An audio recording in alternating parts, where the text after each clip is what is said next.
You are listening to episode 1 of 1 minute and 43 seconds, a true Unsolved Mysteries podcast.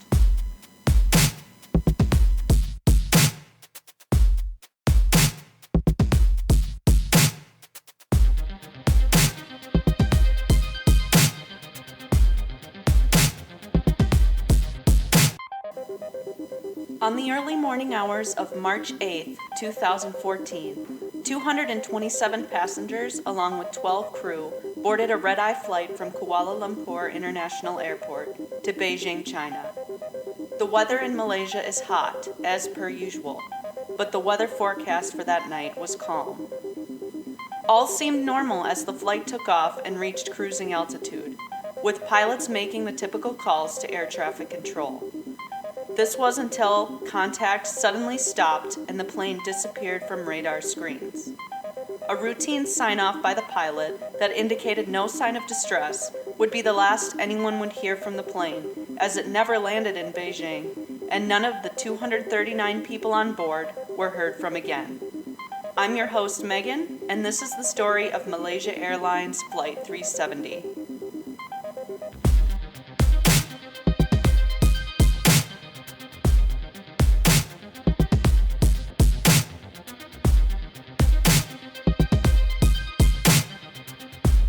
Welcome to episode 1, everyone. As I said, I'm Megan, and I don't want to take too much of your time at the beginning of the episode here, but I did want to share a little bit more information about the podcast, as this is a project I've been thinking about for a while. So if you're interested, please hang out after the episode to hear a little bit about this idea and what I'm hoping to accomplish with it. One thing I do want to say, though, because it is relevant to the case today, is the title of the podcast. Some of you may know this, but MH370 is one of my favorite cases of all time. It's boggled my mind ever since I read into it and researched it, and so I thought, what better way to pay a tribute than to name my Unsolved Mysteries podcast after it? So the title 1 minute and 43 seconds refers to the length of time between the final radio call that the plane made to air traffic control and to the point where it disappeared from radar screens. As we dive into the case more deeply here, you'll come to realize that 1 minute and 43 seconds is a critical time frame, because whatever happened to the plane happened in that short time frame. I plan to cover different unsolved mysteries on the podcast, but I wanted to start off with the one that inspired it all. So without further ado, let's get into MH370. On the night of March 8th, there were 227 passengers who boarded the plane from all over the world. The majority of the passengers, about 2/3, were from China at 153. There were 50 Malaysians, 7 Indonesians, 6 Australians, 5 Indians, 4 French, 3 Americans, 2 Canadians, 2 Iranians, 2 New Zealanders, 2 Ukrainians, 1 Dutch, 1 Russian, and 1 Taiwanese. All 12 crew members were Malaysian. The pilot in command that night was 53-year-old Zahari Ahmad Shah. He was considered a senior pilot at the Malaysia Airlines with over 18,000 hours of flying. To his right was First Officer Farik Abdul Hamid. He was 27 and just had about 2,700 flying hours. Flight 370 was said to be Farik's final training flight before he took an exam. So the plane took off at 12:42 a.m. early on March 8th. It was a Saturday, and for the first 38 minutes of the flight, everything seemed completely normal. It's standard procedure for one pilot to be in charge of flying while the other pilot handles the radio communication. So before takeoff on the ground, it was First Officer Farik who was communicating with the tower. Then after he took off, he was flying the plane, so Captain Zahari was making the radio calls. At 1:01 a.m., 19 minutes after the plane took off, Captain Zahari radios back to the ground that they had reached flight level 350, or 35,000 feet, cruising altitude. Perhaps the flight attendants were beginning to start beverage service. At 1:08, Zahari confirmed again that the plane was cruising at 35,000 feet. The flight path from Kuala Lumpur to Beijing would have taken the plane over the South China Sea, then over Vietnam before it entered China from the south. So the typical practice for an international flight like this for one country's air traffic control to hand the pilots over to the next country's air traffic control whose airspace they were flying over. In this case, at 1:19, when air traffic control instructed the pilots to check in with the controllers in Ho Chi Minh, Vietnam, Zahari acknowledged within a few seconds. This would be the last time anyone on the plane was heard from. So for those of you who haven't heard it before, I'm going to play a clip of the final transmission from the plane. Malaysian 370, contact Ho Chi Minh 120.9, right. Good night, Malaysian 370. So as you can imagine, this is where things go from completely, seemingly normal to pure confusion. 1 minute and 43 seconds after that final transmission that you just heard, the plane disappears from radar screens in Malaysia. As soon as the captain signed off with air traffic control in Malaysia, they were supposed to change the frequency and check in with Vietnam, 12.9, as you heard. They never did, but Vietnamese air traffic control was slow to realize that the plane hadn't checked in. Air traffic control uses something called secondary radar, which depends on a transponder on the aircraft. And the transponder is essentially a device that receives a radio signal from the ground and helps identify the plane. And it's my understanding that there were two transponders on board MH370, and at 1:21 a.m., both of these were either switched off by someone on the plane or they failed. At the same time the transponder stopped functioning, MH370 was still being tracked by military radar, and it showed the plane turning slightly to the right before making a sharp left turn back towards Malaysia. According to military radar, the plane continued back over Malaysia before it made another turn, this one a right turn at the island of Penang off the western coast of mainland Malaysia. It then flew northwest over the Strait of Malacca until it left the range of military radar at 2:22 a.m. over the Andaman Sea. It's important to note that while military radar showed these strange turns, there was still a lot of confusion on the ground as it was happening. We know the transponder was switched off or failed at 1:21 a.m. It wasn't until about 17 minutes later at 1:38 a.m. that Ho Chi Minh Air Traffic Control in Vietnam called Air Traffic Control in Malaysia to inquire about the whereabouts of the plane. MH370 was supposed to check in immediately after they signed off with Malaysia and entered Vietnam, and that handover never happened. Now, from the reports I've read and documentaries I've seen, this is quite a long time to wait to raise an alarm about this. This is a call that should have happened within 5 minutes. Pilots or air traffic controllers tell me if I'm wrong, but everything I've read seems to indicate that this should have happened right away. Over the next 20 minutes, the two air traffic control centers in Malaysia and Vietnam would exchange 4 more calls, none with new information. The first, quote, new information would be given at 2:03 a.m. when Malaysia told Vietnam that the plane was in Cambodian airspace. In the next 8 minutes, Ho Chi Minh would call Malaysia for confirmation of this. There was a lot of back and forth, and it's kind of unclear. At some point, Vietnam confirmed with Cambodia that the plane did not enter Cambodian airspace, and it was not supposed to enter Cambodian airspace. At 6:30 a.m., friends and family of the passengers of MH370 were gathered at Beijing Capital Airport in China, awaiting the arrival of their loved ones. As the anticipated arrival time came and went, the families were left with no indication of any issue. It wasn't until 7:24 a.m. that Malaysian officials announced to the public that the plane had gone missing. If you're familiar with this case, I'm sure you know more details will come out about the flight later, but what I'm going to do is kind of lay everything out as the world heard about it and then go back to the specific timeline and dive deeper into some of those details. The search and rescue efforts were launched around 5:30 that morning, which is just over 4 hours since the last communication with the plane. The search was originally focused on the South China Sea, which is where contact with the plane was lost. Without a clear explanation, a week later, the search shifted from the South China Sea through the Strait of Malacca to the Andaman Sea and eventually to the southern Indian Ocean. This shift in the search was based on data that was released by a British satellite company called Inmarsat. Now, this was a service that Malaysia Airlines was using, and despite the aircraft systems being turned off, the plane was still communicating with the satellite Inmarsat on the ground. Now, forgive me because I'm not the most technical person, but I'm going to try my best to explain this even though I'm not an expert, so just a proper warning. From my understanding, this was a satellite communication with the aircraft that was basically just a ping that would show not many details except for that the aircraft was operational.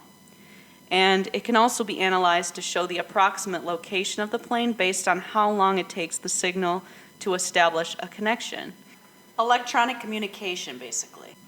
And what investigators were able to determine from that data is that after the plane left the range of the military radar, it took a left turn towards the Indian Ocean and flew for 7 more hours. So as the plane is due to land in Beijing and all the families are waiting at the airport, the plane is still airborne, hundreds of miles off course. The fate of the passengers at this point is unknown.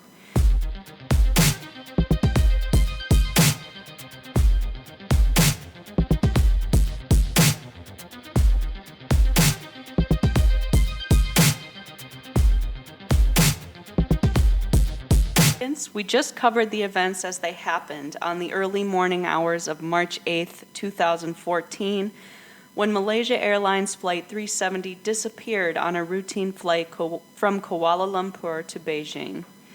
So what I want to do now is go over a summary of the timeline here because we just covered a lot of details and there's a lot of pieces between the plane, air traffic control, the mysterious turns, etc.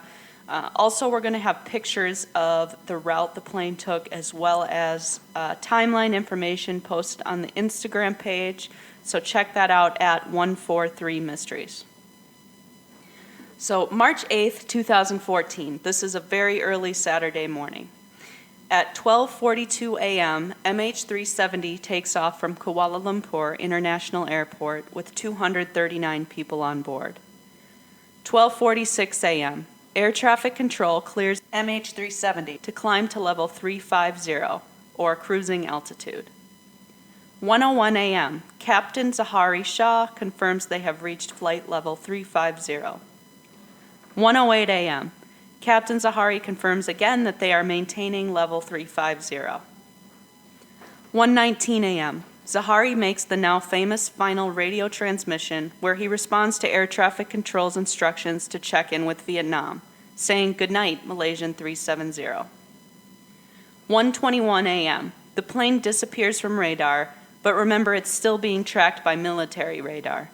At this same time, it's shown on military radar making a slight turn to the right, then a dramatic turn to the left, heading back over Malaysia. 1:30 a.m., the captain of another plane in the area attempts to contact MH370. While they are able to establish a connection, the other captain says he only heard, quote, mumbling and static. 1:38 a.m., Vietnamese air traffic controllers contact controllers in Kuala Lumpur to ask where MH370 is and why they had not checked in. 1:52 a.m., Flight 370 passes over the southern end of Penang Island. First Officer Farik Hamid's phone establishes a connection with a cell tower, but no data is transmitted. The plane turns northwest along the Strait of Malacca. 2:03 a.m., controllers in Malaysia incorrectly inform Vietnam that the plane is in Cambodian airspace. 2:22 a.m., MH370 leaves the coverage of Malaysian military radar in the Andaman Sea. 2:39 a.m., a ground-to-aircraft phone call that would have been routed to the cockpit goes through but is unanswered. 3:30 a.m., controllers in Malaysia inform Vietnam that the information they provided about the plane being in Cambodia earlier was based on flight projection and not on aircraft positioning. 5:30 a.m., the watch supervisor in Kuala Lumpur activates a search and rescue effort. 6:30 a.m., MH370 misses its scheduled landing time in Beijing. Boards at the airport simply display that the plane is delayed. 7:13 a.m., a second ground-to-aircraft call goes through to the cockpit but is unanswered. 7:24 a.m., Malaysia Airlines issues a media statement that they have lost contact with MH370. 8:11 a.m., the last connection or, quote, handshake, as they call it, is established between the satellite and the plane. 9:15 a.m., the plane fails to respond to an automated message from the satellite, indicating that it was likely no longer airborne. One more thing I want to note about this timeline, because it's just easier for me to explain it at the end here, is the aircraft's satellite data unit, or the SDU. Sometime between 1:07 and 2:03 a.m., the satellite communication link on the aircraft is lost. This communication is called ACARS, which stands for Aircraft Communications Addressing Reporting System. The ACARS is used to transmit short messages automated between the ground and the aircraft. So at 1:07 a.m., there's a transmission made, and a half an hour later, which was the next scheduled automated message from the ACARS system, the transmission fails. And so it doesn't function again until a log-on request is sent from the aircraft at 2:25 a.m. So to sum it up, the satellite stops functioning sometimes after 1:07 a.m., before 1:37 a.m., and doesn't come back until 2:25 a.m. So the loss of the ACARS system is either due to a power failure or interruption, or it can also be manually switched off by someone who knows how to do it. So there's a lot to make of this here. Essentially, we have a plane that was en route to Beijing, and suddenly, after a radio call that was supposed to be standard, the plane disappears from radar, makes a series of bizarre turns leading it miles off course, and it ends up in the southern Indian Ocean. As we know, wreckage was discovered not till a year later in June 2015, and these were discovered on the east coast of Reunion Island and the east coast of some countries in Africa, which we'll cover a little more later. But what do we make of all this? So first I want to go into the passengers. So as we know, there were 227 passengers on board MH370 that night, 12 crew members, 2/3 were Chinese nationals. I want to go over some of the people we have on board, just to give you kind of an idea of who was on the plane that night. Now, the first two passengers I want to talk about are two that raised alarm bells when this plane first went missing, and that's, forgive me because I may mispronounce these names, Poria Noor Mohammed Merdad and Delavar Sayed Mohammed Reza. And these were two Iranian men that were traveling on stolen passports. And so, obviously, when this plane first went missing, and it was determined that these men were traveling on stolen passports, a lot of people's mind jumped to terrorism. However, this was investigated pretty thoroughly, and it was determined that these men had no connections to any terrorist organizations, and they were simply trying to seek asylum illegally in Europe. One of the men's mother confirmed this, that he was trying to get to her in Germany. Also on board that night were 24 Chinese artists, as well as 5 staff members that were traveling with them. They were returning home after attending a cultural exhibit in Kuala Lumpur. Among these 24 Chinese calligraphers was the oldest person on board, and that's 79-year-old Lu Baotong. Veteran martial arts expert and stunt double for actor Jet Li was also on board flight MH370. He is 35-year-old Ju Kun, who'd worked on films such as The Forbidden Kingdom, and he was said to be in Malaysia working on choreographing a production. Sadly, many of the people traveling on MH370 were traveling with family members, and so now Many families are missing multiple members and even generations. In particular, there were 6 members of one Chinese family that went missing that night, including a 4-year-old girl and a 2-year-old boy. There were 20 staff members on board from a U.S. technology company called Freescale Semiconductor, which makes powerful microchips for industries, including defense, which is very interesting. 12 employees were from Malaysia and 8 were from China. 50-year-old American Philip Wood was traveling on board.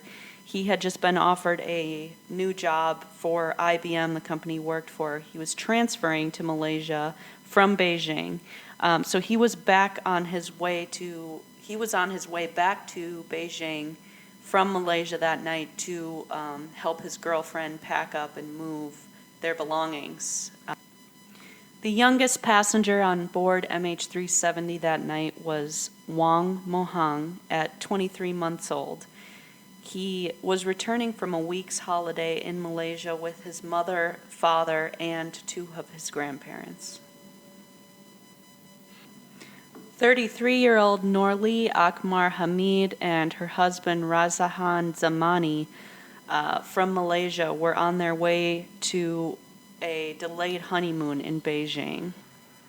So as far as the passengers go, it's said that investigators studied everybody pretty thoroughly, and they determined that no one on that plane really had any motive or anything in their background that linked them to any nefarious activities. So basically the passengers were cleared.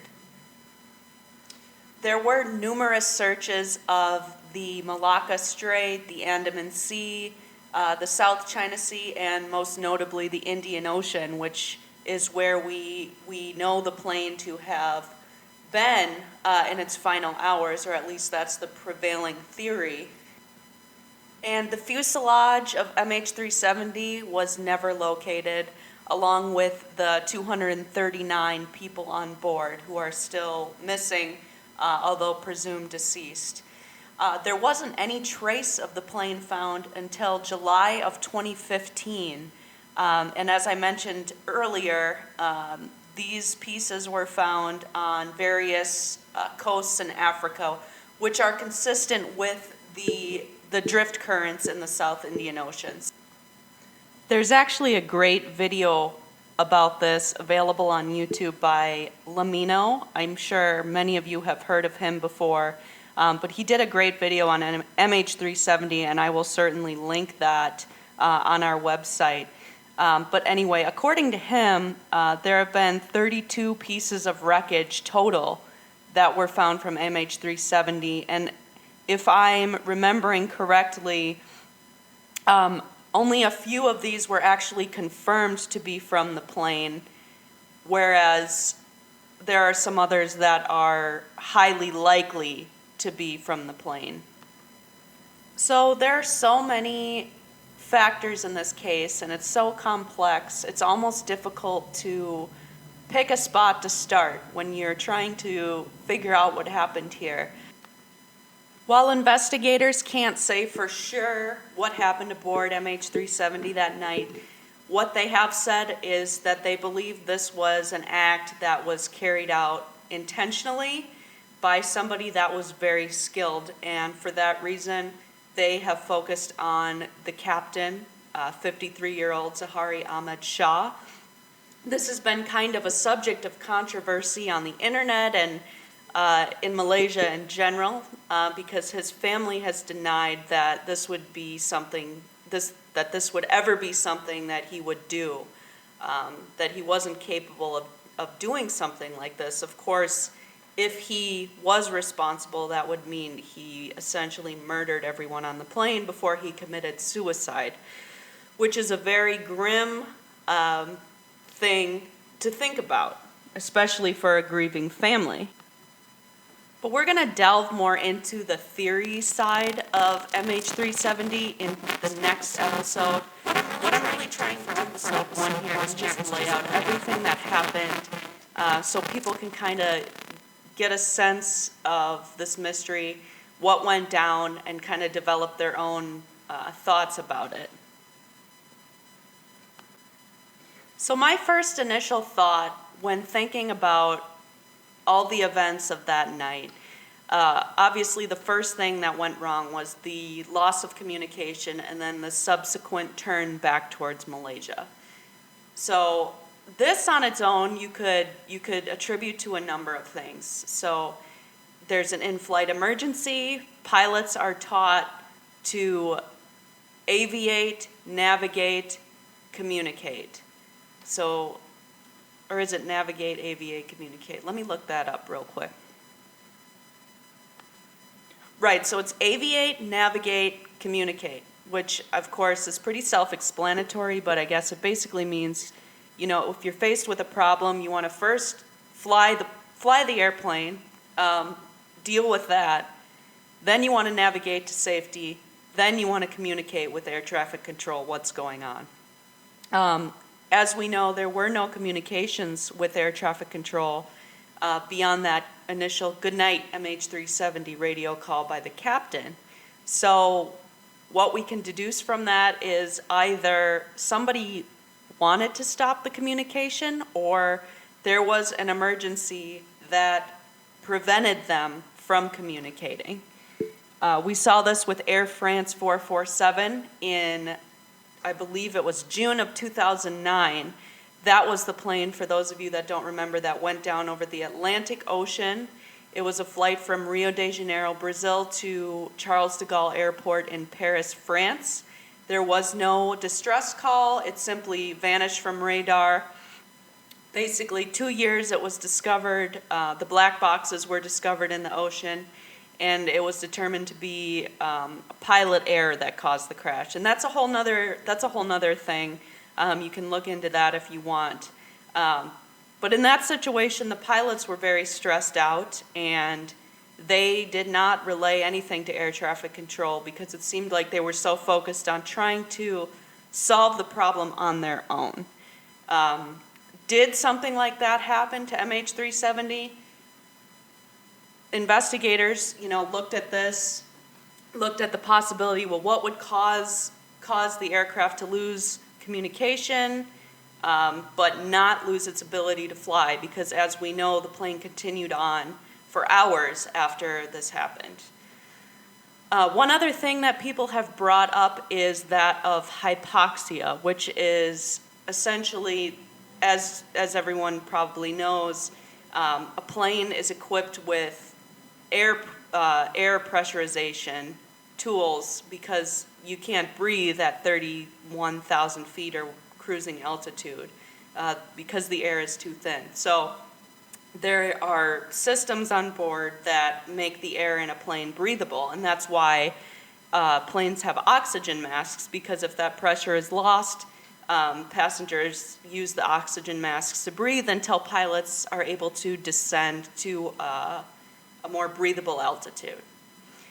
And there have been several cases, well, I don't want to say several, there have been cases of planes that this system has failed on, albeit rare. A notable one is Helios Airways in 2005.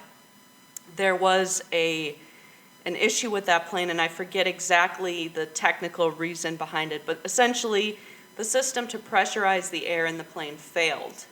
And what happened was, the plane took off and the pilots were confused at the warning they received, and that's pretty much the first sign when your body's being starved of oxygen, is you start to lose sense of things around you, you become confused.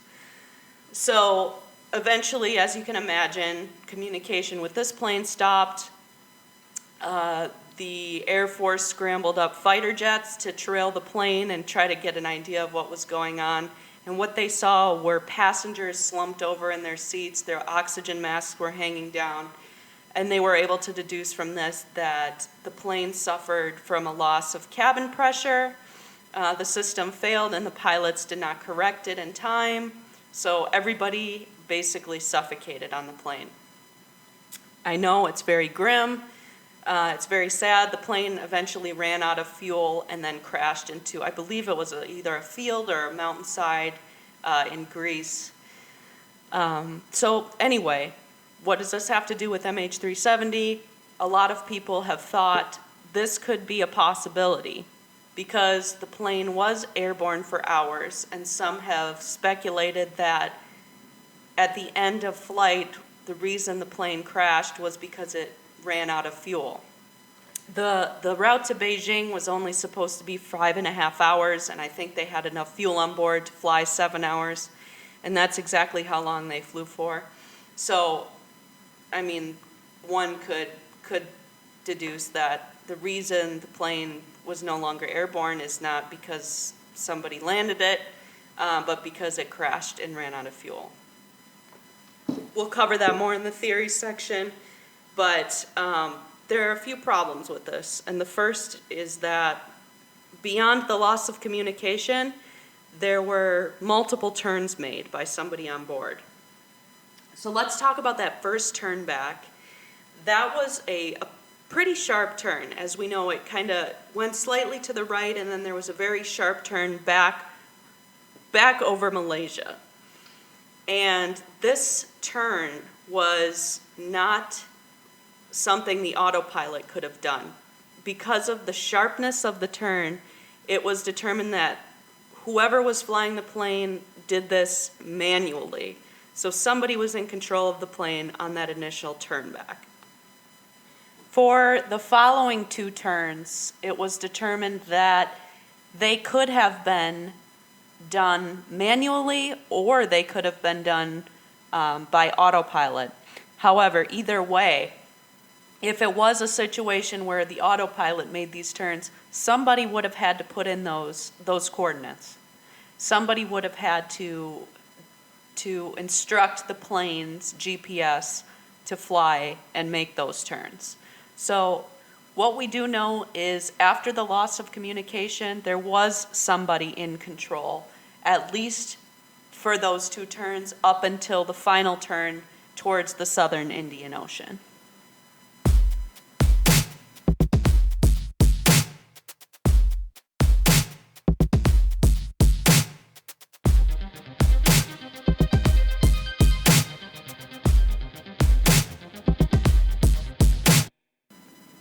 We have so much more to talk about when it comes to MH370. I could talk for days and hours about this, but unfortunately we've run out of time for this episode. Next time, we're going to get into some other stuff. The pilots. Who were Zahari Ahmad Shah and Farik Abdul Hamid? What kind of lives did they lead? We'll talk facts, we'll talk rumors, and most of all, we're going to discuss all the theories on this case. I've read all your questions. I will do my best to cover all of that on episode 2. What my plan is for now is to do episode 2 as a part 2 to MH370, and then I'll move into some other cases I want to cover. And I would love to hear suggestions from you. If there's something you want me to talk about, you can leave me a comment on Instagram at 143mysteries. You can email me at 143mysteries@gmail.com. I already have several in my mind that I want to talk about. They may be your favorites too. So I'm looking forward to that. I will be posting all my sources for today's episode and future episodes on 143mysteries.com. If I mentioned another flight today, another flight incident, or other videos, I will share that on the website as well as further reading and further videos on MH370. So be sure to check that out. I'll be posting all about MH370, including the plane's route that fateful night, on my Instagram page at 143mysteries. I'm still trying to figure out how the world of podcasts work. So while I get all that sorted out, please consider subscribing to me here on this channel. This is where I will post all future episodes first and foremost. And hopefully I can figure it out and get on iTunes or something like that. But please check here for future episodes and smash that like button. I watch a lot of YouTube, and I've always wanted to say that. Finally, I want to say thank you to everyone who gave this a listen. I really appreciate it. Please be kind in your comments. This is new to me, and I'm just trying it out. I'm just a person who loves unsolved mysteries, and I love discussing them. So please come say hi to me on any of the platforms I mentioned. Appreciate you giving some time to 1 minute and 43 seconds, and I will get part 2 to you soon. Cheers!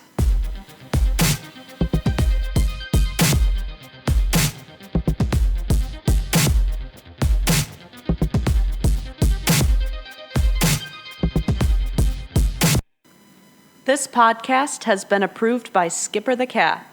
Right, Skippy?